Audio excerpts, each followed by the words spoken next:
ఇంకా రౌడీ అక్కడ నుంచి వెళ్ళిపోయిన తర్వాత అంజు ఆకాష్ ఇద్దరు మళ్ళీ వెళ్తూ ఉంటారు. ఇంకా బాగి పరుగులు పెడుతూ చూసుకోకుండా ఒక చెట్టుకి గుద్దుకుంటుంది. దాంతో బాగి అమ్మ అంటూ గట్టిగా కేకలు పెడుతూ ఉండడంతో బాగి కేకలు అమర్, మనోహరి, చెంబ, ఆరు పిల్లలందరికీ కూడా వినిపిస్తూ ఉంటుంది.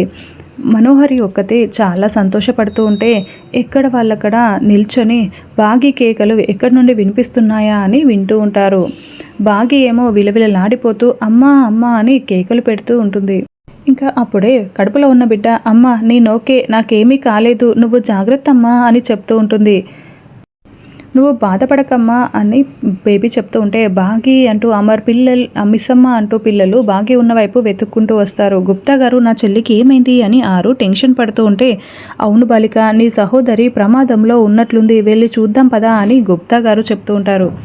అది బాగి కేకలే కదా అని మనోహరి సంతోషంగా అడుగుతూ ఉంటే అవును చావు కేకలు పెడుతోంది, ఎవరో రౌడీ దాడి చేసినట్లున్నాడు అని చెంబ అంటూ ఉంటుంది. అమ్మ బాగి నేను వస్తున్నా అంటూ రామూర్తి అంటే ఎక్కడికయ్యా నువ్వు వెళ్ళేది, అక్కడికి వెళ్తే నువ్వు కూడా చేస్తావు, ఎవరో రౌడీ బాగిని చంపేసినట్లున్నారులే అని మంగళ అంటుంది.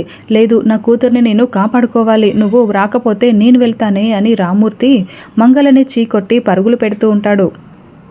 బాగి కడుపుకి బాగా గట్టిగా కొట్టుకోవడంతో ఒక అడుగు కూడా సరిగ్గా వెయ్యలేక అలా నడుస్తూ వెళ్తూ ఉంటుంది.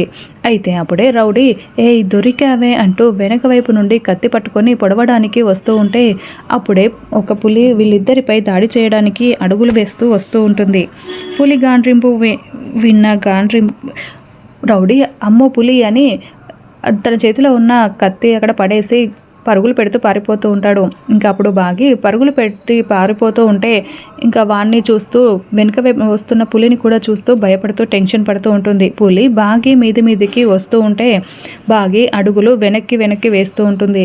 అయితే ఆ రౌడీ పడేసిన కత్తి అక్కడే ఉంటుంది.